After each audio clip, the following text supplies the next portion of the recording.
All right. Good afternoon? Yes, yes, still. All right, good afternoon. Couple of things. First, we're going to be, after you're done with me, we're going to be joined by two guests. The first being Stephen Rodriguez from the UN Development Program, who's the resident representative of UNDP in Afghanistan. He just left Afghanistan and I think landed in the UAE. He'll brief us from there, from Dubai. And we'll also be joined by Anatoly Balovnev, the UNDP Regional Area Manager in Afghanistan, who is briefing us from Jalalabad. They're obviously here to talk to you about the earthquake and the response. 2 p.m. there'll be a briefing, the first meeting of the Independent Scientific Panel on the Effects of Nuclear War, pursuant to the establishment of the panel this year. Our Secretary General is on his way back to New York from Papua New Guinea earlier today. He spoke to your colleagues in Port Moresby before leaving the country, telling them that he felt gratitude and solidarity for the role played by Papua New Guinea today, especially how it relates to its contribution to address climate change. Papua New Guinea does not contribute to climate change, he said, adding that the country has a negative emissions record due to its enormous carbon sink, and that is the world's third largest rainforest, as well as the ocean. The international community, which benefits from the country's forests and oceans, must pay back, the Secretary General said. First, the international community needs to accept that there must be climate justice. Countries like Papua New Guinea must have all the support that was promised it to address adaptation needs, to build resilience, and to protect people in country against the devastating impact of climate change, adding that there must also be justice in the way of international financial institutions, address the problems of development. Mr. Guterres reiterated his call for reforms of the international financial systems. The Secretary General will be in New York at the crack of dawn tomorrow morning and be in the office on Monday. Travel to announce, though not the Secretary General, Maria-Angela Holguin, who, as you know, is the personal envoy of the Secretary General, is set to travel to Cyprus next week. There she will meet the Greek Cypriot leader, Nikos Christoulidis, on September 12th, and the Turkish Cypriot leader, Ersin Tatar, on September 15th. She's also expected to engage with the representatives of the two leaders, among other Cypriot stakeholders. Moving to Gaza, and our colleagues at the Office for the Coordination of Humanitarian Affairs tell us that the ongoing offensive in Gaza City has further intensified today, increasing the damage to civilians and facilities on which they depend to survive. Earlier today, Israeli forces attacked a high-rise building that they say was used to execute attacks against them. Initial information collected by OCHA indicates that tents sheltering displaced people were damaged nearby. We're also concerned by the announcement that more high-rise buildings will be attacked soon. These developments are forcing increasing numbers of people to flee in a place where just about everyone has already been displaced, often many times, and where famine, as you know, has just been confirmed. Our humanitarian colleagues tell us that in the north, people are simply just exhausted. They can't afford to move south, not only because displacement sites are overcrowded, but also because transport can cost up to $1,000. Between Wednesday and yesterday, our colleagues tracking population movements in Gaza recorded nearly 3,000 movements from the north to the south. That brings the total since October 14th to nearly 41,000. Meanwhile, OCHA also reports that in more parts of the Gaza Strip, Israeli authorities require any movement of humanitarian personnel to be coordinated with them in advance.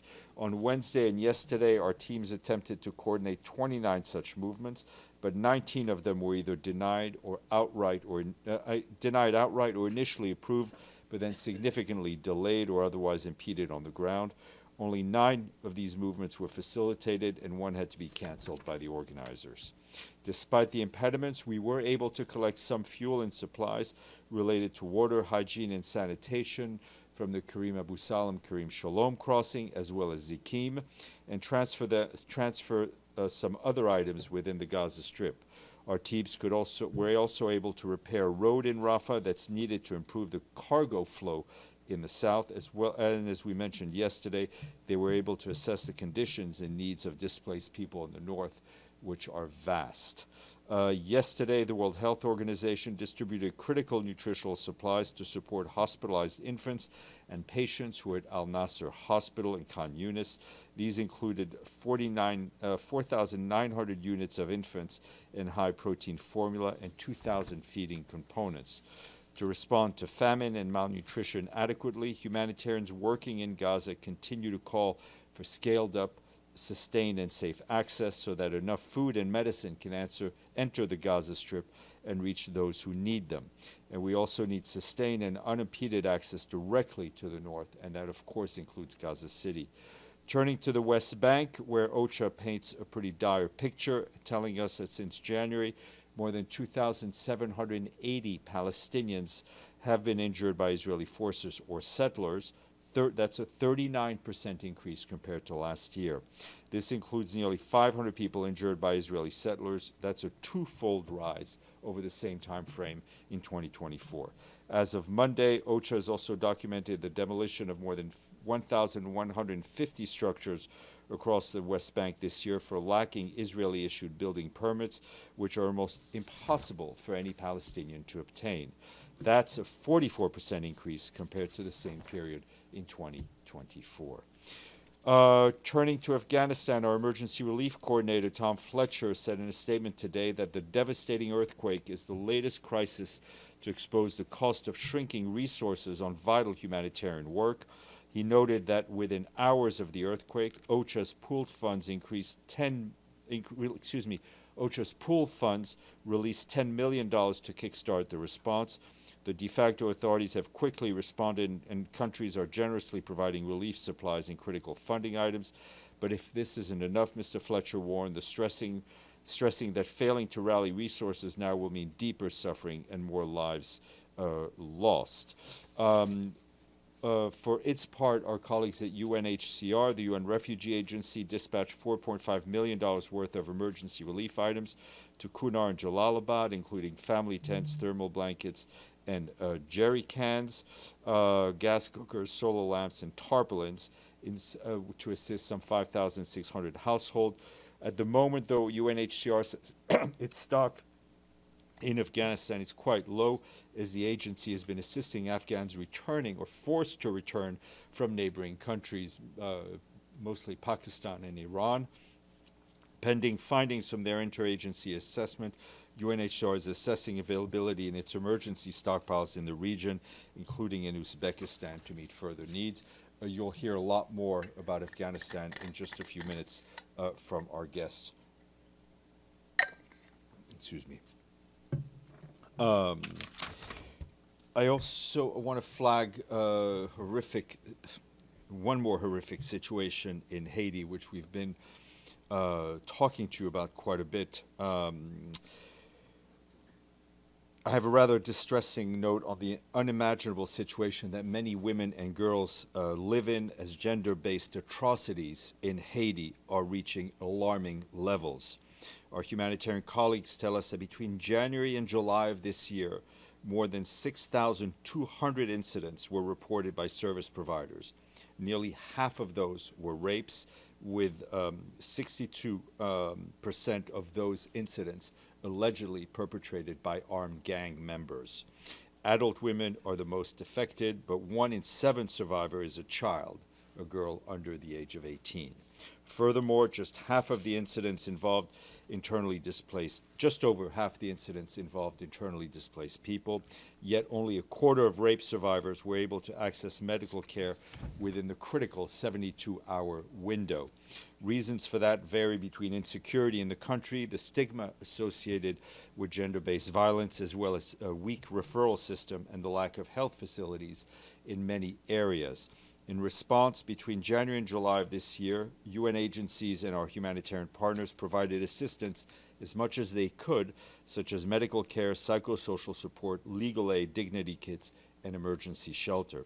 However, services remain heavily concentrated in the capital Port-au-Prince and in the Artibonite department, where most of our partners are based, with other regions, including Center and Grand Sud, receiving, unfortunately, very limited support. To make things even more complicated, chronic underfunding combined with severe access constraints is leaving the vast majority of survivors without the care they need or the care they deserve. To give you an example of the funding gap, we need $19 million required for prevention and response to gender-based violence in Haiti. $19 million. I think you could buy a number of apartments for $19 million in New York. We've only received 18%, and that's just over $3 million. We can't stress enough that urgent support is needed to expand services to undeserved areas and protect women and girls across Haiti from these heinous crimes. Turning to Ukraine, our humanitarian coordinator there, Matthias Schmale, strongly condemned in a statement an attack in the Chernihiv region that killed and injured humanitarian workers. Yesterday's missile attack on a humanitarian demining site in Chernihiv region killed two and injured 8 deminers from the Danish Refugee Council. At the time of the attack, its teams were clearing landmines and explosive remnants of war in an area heavily contaminated since the start of the full-scale invasion by Russia into Ukraine. According to our partners, at least 4 other aid workers have been killed and 34 injured in Ukraine so far this year. Meanwhile, hostilities and attacks continue across the country, with several civilians killed and injured, according to authorities. The regions of Donetsk, Kharkiv, Kherson were the most impacted, with significant damage done to homes and civilian infrastructure. We, along with our partners, mobilized emergency assistance across affected regions. And turning to the Democratic Republic of the Congo, where I can tell you we, along with our humanitarian partners, are supporting the government-led response following the declaration yesterday of a new Ebola outbreak in Kasai province in the country's center-west. As of September 4th, preliminary figures from national authorities indicate 28 suspected cases. That includes 15 fatalities, including 4 frontline health workers. The number of provisional and are provisional and are expected to change as surveillance activities are scaled up. The impacted areas, particularly Bulape and Weka health zones, previously experienced outbreaks in 2007, 2008, and 2011. A joint rapid response team supported by WHO experts has been deployed to Kasai province to strengthen disease surveillance and response capacity. WHO is delivering more than 2 metric tons of essential supplies, including personal protective equipment, mobile labs, and medical teams to support the immediate response. Also in the DRC, and also a bleak picture, our colleagues in the UN Human Rights Office published a report today showing that all parties to the conflict in the Congolese provinces of North and South Kivu have committed serious violations of international humanitarian law that may amount to war crimes and even crimes against humanity. The report produced by the UN Human Rights Office fact-finding mission said since late 2024, gross human rights violations have been committed by the M23, supported by the Rwandan Defense Forces, as well as the Congolese armed forces and affiliated armed groups. It documents the failure by all parties to adequately protect civilians in the conduct of hostilities, particularly during the takeover of Goma by the M23 and the RDF in late January, as well as attacks on schools and hospitals. The report further finds that both DRC and Rwanda bear responsibility for their support to armed groups with known track records of serious abuses. The report is online. Quick update for you from our colleagues at the Office of Coordination of Humanitarian Affairs on the impact of the severe flooding in northern India, for which you will recall the Secretary General had expressed his deep sorrow. The impacted, with Punjab state being one of the areas hardest hit. Dozens of people have been reportedly killed, nearly 1,900 villages, and more than 380,000 people said to be affected. Hundreds of thousands of acres of farmland have also been drowned. The government of India is leading the response effort, but our country team stands ready to assist. Food price index, first Friday of the month. Our friends in Rome at the FAO say that tell us the new report indicates that the benchmark of world food commodity prices remain largely unchanged in August. Increases in meat, sugar, and vegetable oil prices offset declines in cereal and dairy quotations. The FAO Food Price Index averaged 130.1 points in August, marginally up from the revised July level of 130 points, but 6.9% higher than a year earlier. International days to flag. Sunday will be the International Day of Clean Air and Blue Skies. Nearly every person on Earth breathes air that is unsafe and causes health problems. And in his message, the Secretary General calls on citizens of this planet to take all necessary steps for clean air and breathable air. And pegged to that, the World Meteorological Organization released a report today tracing the complex interplay between air quality and climate, highlighting the role of tiny particles called aerosols in wildfires, winter fog, shipping emissions, and urban pollution. The report notes that burning of fossil fuel and other human activities that contribute to climate change are also sourcing pollution like black carbon, nitrous oxide, and ground-level ozone, which in turn aggravates climate change. Air quality and climate change must not be addressed in isolation. They must be addressed hand in hand. Other international days. Today is the International Day of Charity.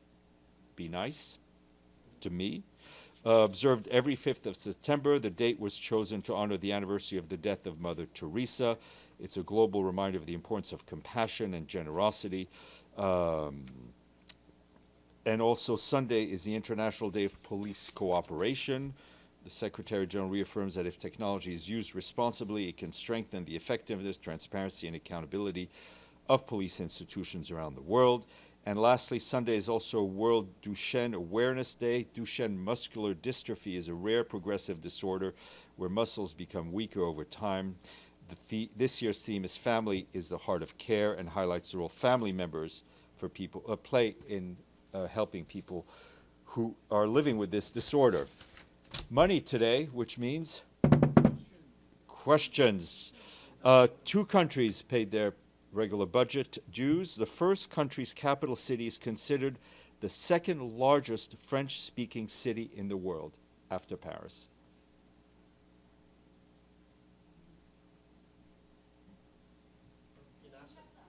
Who said Kinshasa? Good job, Lenka. So we thank our friends in the Democratic Republic of the Congo. The second country is landlocked and is home to the world's largest artificial lake by volume. It's considered the world's largest artificial lake by volume of water it holds. All right, it's in Africa. No, the Gambia? No. No, I mean, a good try, but not. Sorry? Nope. No, you're not, okay, we're going to sit here and listen to 54 countries being listed. It is Zimbabwe. Lake Kariba holds 185 cubic kilometers of water. So we thank our friends in Harare as well for paying their dues. I will pay my dues now. Deji. You might already said this in the beginning. I missed that part.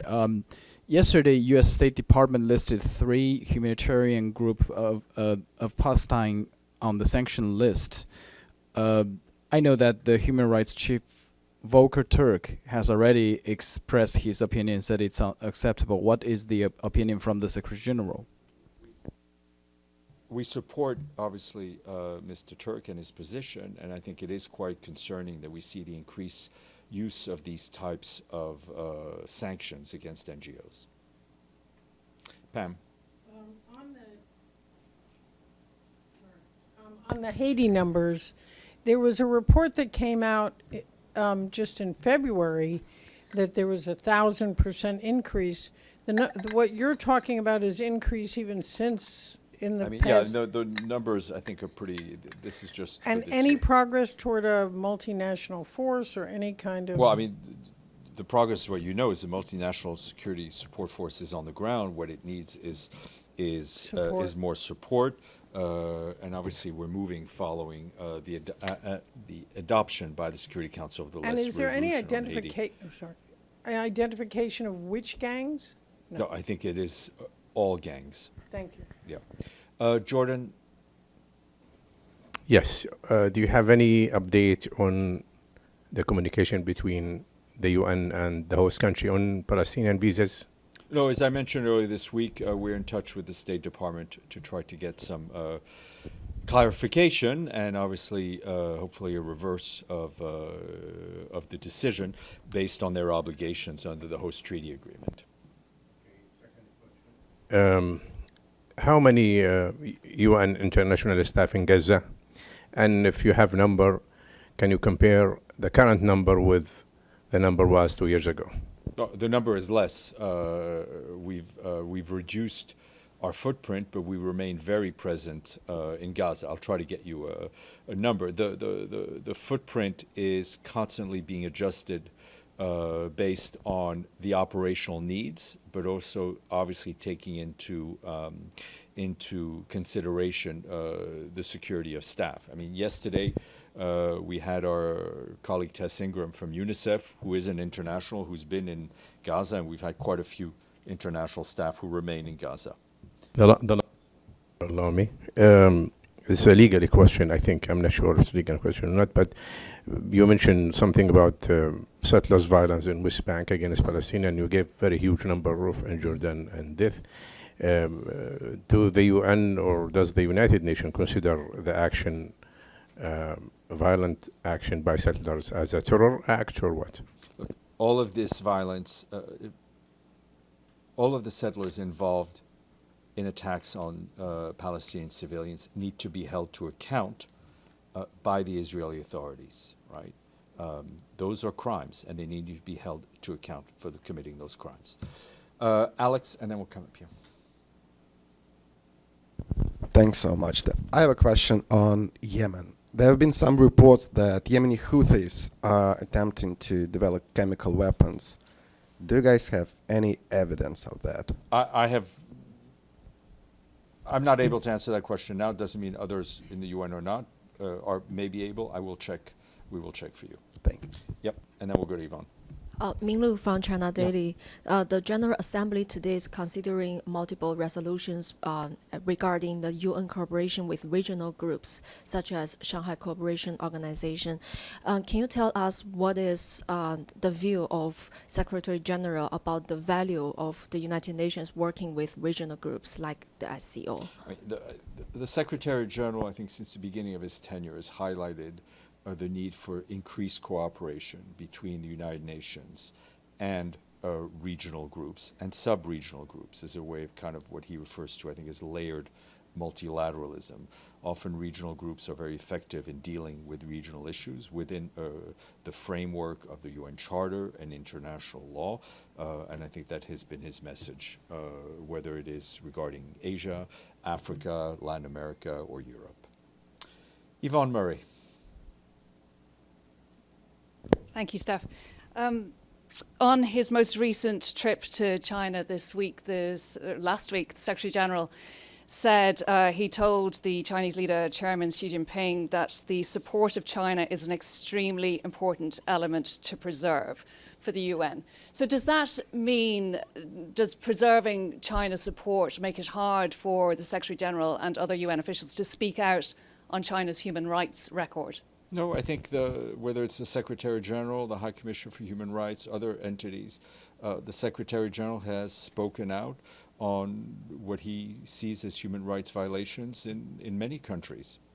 Okay, and yesterday I asked you about specifically the Jimmy Lai case. Do you have any further comments I would refer, on that? I saw our colleagues in the Office for Human Rights, Mr. Turk's office, commented, and we fully back and support his comments. So the Secretary General supports the comments made by Volker Turk? That's correct. Okay, thanks.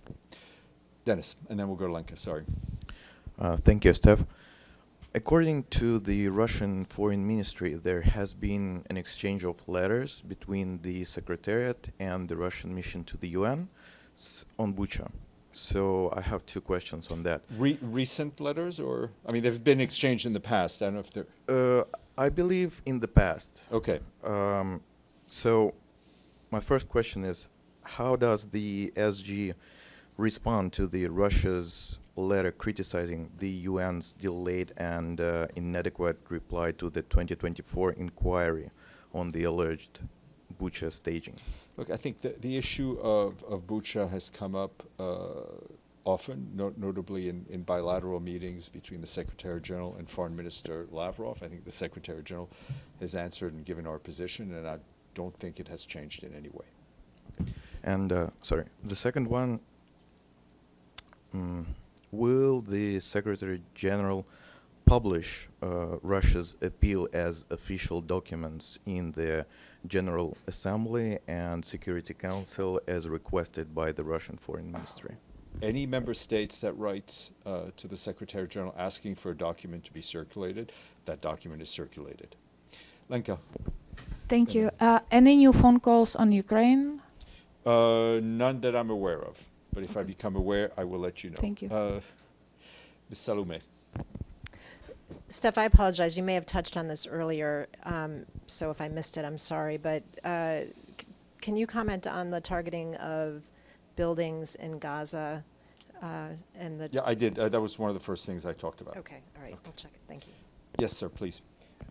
Given the U.S. visa restrictions, is there a possibility that the high-level week of the General Assembly be held somewhere outside of the United States? I have not seen any credible movement on that. Is there a process for this? For well, I mean, the example? member states can decide to hold a meeting wherever they decide to hold it. That would be a decision of the General Assembly. But frankly, I have not seen any serious traction on that. All right, Jordan, and then we need to go to our guests who've been patiently waiting. Go ahead.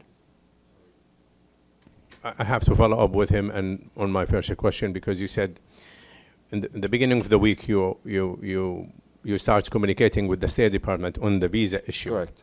And did you have any answer? Did you, like, is there a hope that they will allow at least I think that's a question you need to ask the U.S. authorities. No, but you communicating, you said you... I understand. I understand. But did you receive an answer? I understand what you're saying. I'm saying I'm not going to communicate on whatever they may have told us. I think if you want to find out the latest U.S. position, you should speak to them. All right. I would ask you to stay for our guests. Are you... I just want to make sure Stephen is connected, or our guest connected, and if they could be put up on the screen, please. Great. I will see you. I think who will Stephen? Will you go? Will you go first? Yes, I will. Great. Okay. So Stephen, please go ahead. Thank you. All right. Thanks, Steph, and good afternoon to everyone. I will kick things off and give a general update on what is happening with respect to the earthquake. And then my colleague, who's the area manager in the eastern region of Afghanistan, Anatoly, who's also online, will give some of his first-hand experience of what is happening on the ground. Now, as everyone already knows, on August 31st at close to midnight, there was that 6.0 magnitude earthquake which struck the eastern provinces in Afghanistan, leaving a wake of destruction in mostly mountain communities across 3 provinces, Nangahar, Kunar, and Laghman. Since then, including this morning, there have been strong aftershocks which continue to rattle the region, further terrifying families, but also worsening road conditions and hindering rescue and relief operations. Unfortunately, and this I heard from my UNICEF and UNFPA colleagues, some of the relief workers got injured from yesterday's quake as well. The human toll is high, and I think, Steph, you reported on this. According to the latest assessments, more than 2,200 people have lost their lives, and nearly 3,700 have been injured. At least 6,700 homes have been destroyed, and we have seen entire villages built on steep hillsides have collapsed. And you'll hear a bit more about that from Anatoly, who has actually visited some of those communities. But beyond the loss of life, we have also seen basic infrastructure and livelihoods destroyed. As you know, OCHA has deployed 25 teams to do rapid assessments in the provinces and their districts. And their data is showing approximately 84,000 people affected by the earthquake. Schools, health facilities have collapsed. 68 major water sources have been destroyed, cutting off access to safe water for thousands of people. And FAO indicates that perhaps close to 1 million livestock have also been affected in some of those provinces, primarily Nangahar and Kunar. And as usual, it's the poorest households that are living in fragile mud and stone dwellings that have suffered the most. Of course, the humanitarian partners are on the ground. Access remains difficult. And again, you will hear a bit more on that, those issues of access from Anatoli, who attempted to access some of those regions recently. Nonetheless, the emergency response is scaling up. Thousands of tents and non-food items are now arriving for distribution. Mobile health teams are treating the injured. More than 20,000 people have already received food assistance, and water trucking and sanitation facilities are being set up to prevent the outbreak of disease. You've also heard that the UN has mobilized an initial 10 million from pooled funds, and donors, including the UK, the Republic of Korea, and Australia, have contributed. Other regional neighbors, including India, Pakistan, Iran, Turkey, and others, have provided in-kind support. But far more is needed. And you also know the immediate priorities: shelter, food, safe water, sanitation, emergency health care, and of course, psychosocial support. Children, women, and people with disabilities remain most at risk. And with winter approaching, because this is the very mountainous region which gets very cold, time is short for us to provide relief. Now, this tragedy, and this is one of the main points I want to convey, comes on top of multiple overlapping crises that Afghanistan has been experiencing. For example, communities in the East had already endured flash floods in August and major droughts earlier this year. Currently, 19 of the country's 34 provinces are facing the worst drought experienced in decades. And you know about the millions of Afghans who are being forcefully returned from Pakistan and Iran. In UNDP, our latest socioeconomic assessment of the country shows that 75% of the population, that's 3 out of every 4 Afghans, are struggling to survive at a subsistence level, meaning they can barely afford to meet their basic needs. As my senior economist here in Afghanistan put it when he was speaking to the New York Times recently, Afghanistan is facing a perfect economic storm. So the region that has been struck by the earthquake is also one of the main areas where returnees are resettling, and they're often in extremely poor housing conditions and with limited livelihood opportunities. Host communities, already under significant pressure, are now facing even greater challenges. And this is why our response must go beyond immediate relief. Humanitarian aid is crucial to save lives today, but recovery and building for resilience must also start now.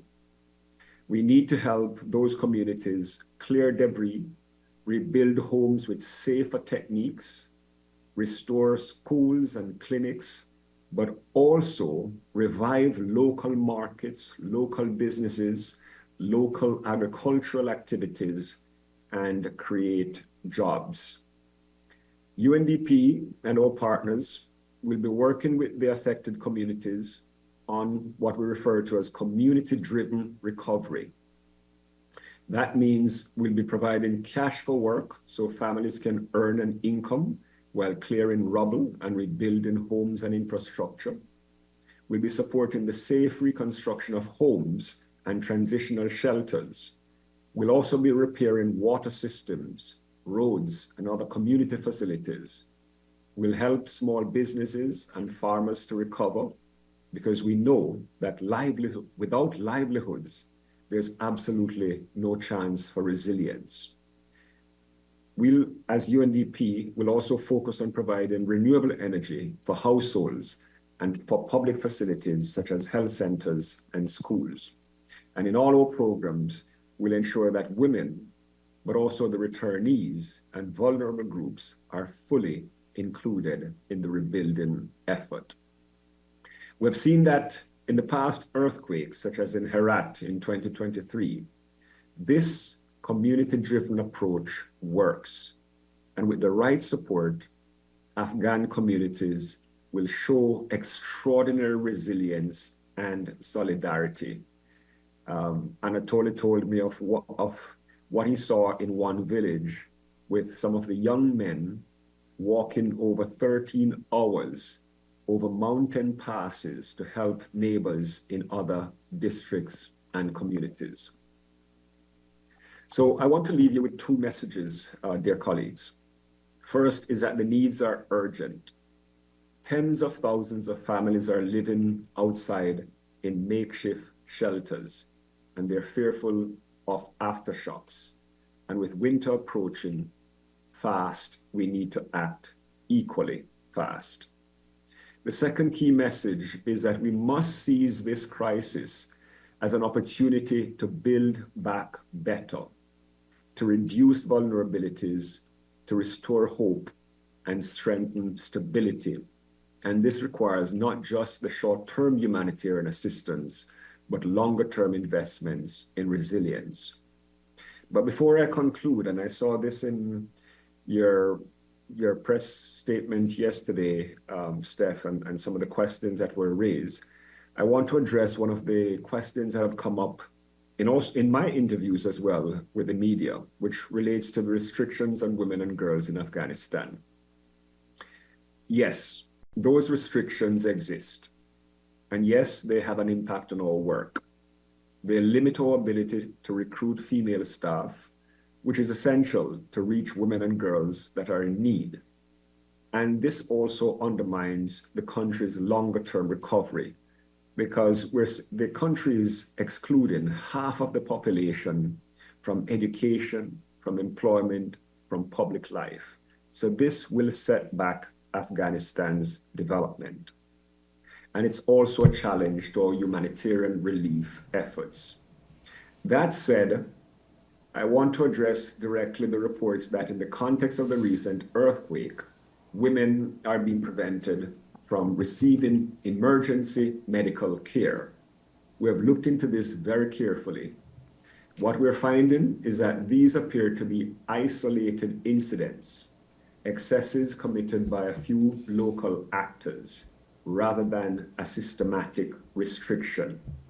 For example, a trustworthy source at the Nangahar hospital confirmed that around 20 women were evacuated by helicopter from Kunar province and admitted for treatment. Similarly, I spoke with my WHO colleague earlier today, and he indicated that in the affected area, all critically injured patients, including women, were being transferred for health treatment without restriction, depending solely on the severity of their injuries. So while the restrictions on women remain a broad structural issue, in this specific earthquake response, we have not seen evidence of a systematic ban on women either participating in the relief efforts or receiving urgent medical care. The UN is, of course, monitoring closely, and we will continue to advocate strongly to ensure that women and girls have safe, equal, and unimpeded access to all humanitarian and medical services. So to conclude, the UN stands in solidarity with the Afghan people in this moment of grief. but international support is critical, and we will be launching an emergency appeal in the coming days. I think OSHA has indicated on the 8th of September, and we urge member states and partners to step forward quickly and generously. Now let me ask Anatoly just to give 2 or 3 minutes of his first-hand experience from the region. Thank you. Thank you. Thank you very much, Stephen. Anatoly, please go ahead. Thank you, Stephen. Good afternoon, everyone. Greetings from Jalalabad. My name is Anatoly. I'm area manager of UNDP based here in the country. UNDP has very strong presence in the region. Our office is covering 4 provinces, Nuristan, Nangahar, Laghman, and Kunar. And 3 of those provinces has been heavily hit by the recent earthquake. We have an excellent team here, and we already conducted several visits, several site visits, and I would like to share my first-hand experience about one of them. It was Sutan village in Darinur district of Nangahar province. This place was already on our radar due to recent flash floods, and also that they have received many returnees. So we know the area very well. The village located in a very remote area, mountainous. It was very hard to reach. We have seen many evidence of the recent landslides, which were fortunately already removed by the locals. So we could access this area. Also, at the same time, I would like to highlight that this place is very typical victim of this earthquake. Other places are very similar to that. So Sutan village is the place with around 7,500 people living there. I met with locals. I was looking at the damage, and that was heartbreaking. In this particular small village, there was 12 casualties. Out of them, 8 were children, small children, and two victims were recent returnees from Pakistan. So those people has been suffered for many years. They went a long way, and now they received another disaster.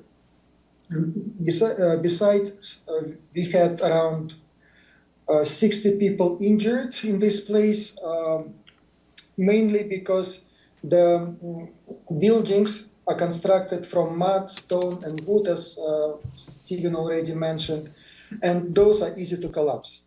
The more wealthier people use modern technologies, use concrete, and those buildings are still exist. They are not collapsing, and that's revealed the truth about earthquake. It hits mainly the most vulnerable people. I saw parents who are deeply grieving now. Many of them lost multiple children, unfortunately. Now, entire community is just living outside. They are afraid to come back. More than 300 shelters has been destroyed or damaged, and it's natural that people are afraid to coming back, and because they are afraid that earthquake will repeat again. And actually that happened yesterday when we had another very strong earthquake or aftershock, whatever you call it, and that caused additional damages, multiplying already delivered destruction. Now the number of, I received the call from this village, and I can say that the number of injured people raised to 82, and more than 400 houses are now destroyed.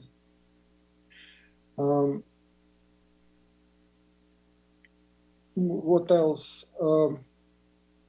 The second source of people dying was not only because of collapsing walls and roofs, but also from rock side. Earthquake caused some shakes which which led to the landslides. And in one place, 13 years old boy was killed by a falling stone while he was still in bed, and his two siblings also has been severely injured. Now rescue operations are still ongoing. There is still many areas which are very hard to reach. People are going there by foot or by helicopter. But even in this very difficult time, Afghan people, Afghan communities are showing very strong resilience. They are very well organized on the local level.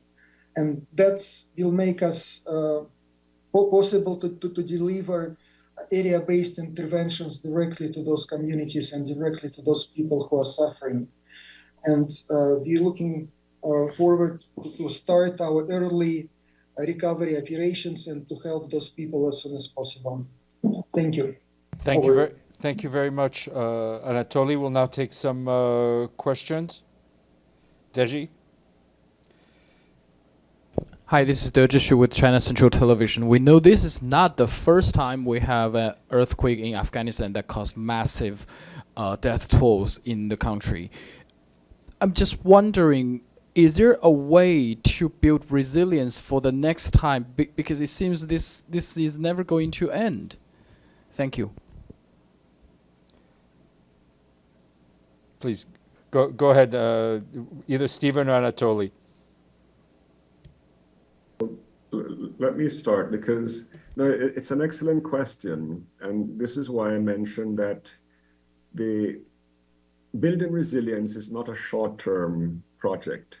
What Anatoly said earlier, that the poorest are usually the most affected, whether it's by earthquakes or floods or any of these major disasters. The poorest are the ones who build houses close to riverbanks. And so when there are floods and flash floods, they're the ones who suffer. The poorest are the ones in Herat and here in these villages who have mud houses. The poorest are the ones who don't have assets. And so when there's an economic shock, when they lose their jobs, they have nothing to fall back on. Addressing that requires us to deal with those structural issues of poverty and unemployment in Afghanistan. And this is a context because Afghanistan is one of the very poorest countries in the world. Its GDP per capita is close to the very bottom of the list. The economy today is smaller than it was in 2011.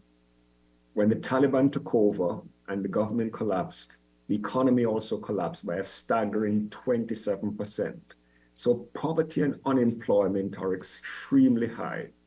And so the kinds of investments that are needed are investments in job creation, in revitalizing the economy, in providing communities and people with proper health care, with proper education, but also investments in basic social services, in people having access to water and energy. This is what works in every other society, including the developed societies of Western Europe or the US. It is the poorest who are always the one who suffer again and again when a crisis hits. And that's what resilience requires, building in that manner. Thank you. Yeah, Amélie, and then go. Thank you. Amélie Botelier from AFP News Agency. You mentioned the emergency appeal that will be launched in a few days, but I guess it's for emergency relief effort and humanitarian aid. But a follow-up to Deji's questions, rebuilding is something else. So do you have any kind of estimates of how much money would be needed and how long would it take to rebuild everything that's been destroyed, but in a better way for it to be more resistant to any future disaster? Thank you.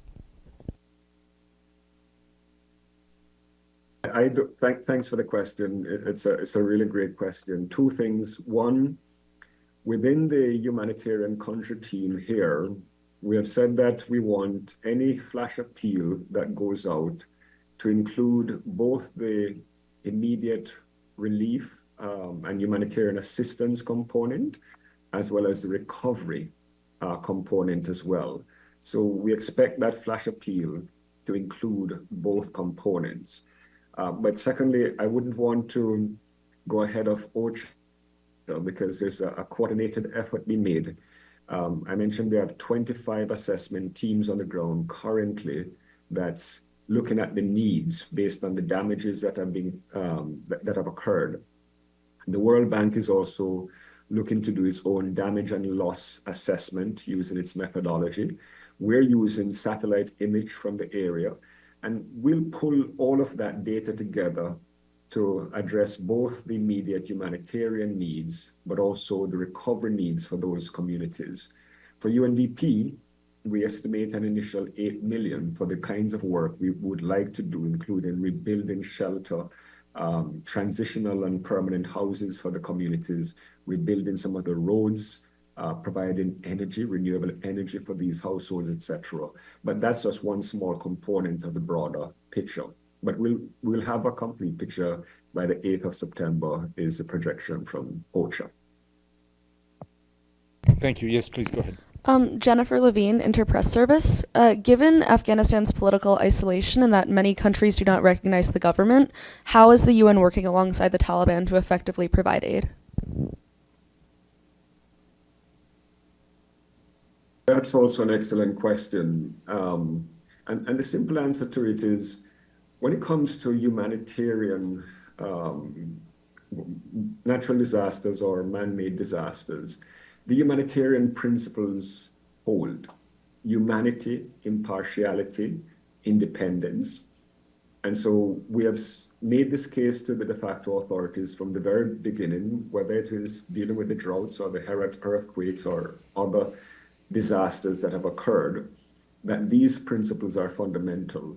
Now, the interesting thing is, I think they've learned some of these lessons from the past. We had some difficulties initially, for example, in Herat, getting access for some of our female staff to attend to females in some of these communities. But from what we've seen in this current disaster, they're working hand in hand with us, coordinating very closely. And by the way, these are very mountainous regions that are otherwise impassable. And so we can only get to some of these places using their helicopters and their assets, and they're making those available. But they're also allowing female aid workers to access the regions, usually, of course, with a mahram. And as I indicated earlier, they're also allowing females to be transported to hospitals and health facilities to receive treatment. So I can say it's been almost exemplary in this particular instance. And I guess there's been some growth in that relationship since over the last couple of years, and a full understanding that humanity comes first, tending to those most in need, irrespective of ethnicity, of gender, of anything else. We must provide assistance to those who are in need. Thank you. We'll go online. Iftikhar? Thank you, Steph. Thank you, Steph. Sir, this is Iftikhar Ali from Associated Press of Pakistan. With all the roads damaged in the impact area, how are you delivering aid to these survivors? Anatoly, do you want to speak to that? Yes, many roads are still locked. As I mentioned, they are very poor quality initially, even before the earthquake. They were unpaved, and there is no protection against landslides. Now, with the support of the de facto authorities who are providing the heavy machineries, those landslides are being removed, and all humanitarian assistance now starting to reach those areas. I also know that they use helicopters to deliver some medicine, some essential medicine to the affected areas as well. And also they deployed military forces to go there by foot and to deliver needed support in this way. Thank you. Thank you. Thank you very much. Any other questions? Thank you all. Stephen, Anatoly, thank you so much for joining us. I know it's very late there and you guys have a lot to do, but we hope to welcome you back soon. Thank you all. Thank you. Take care. Thank you. Bye-bye.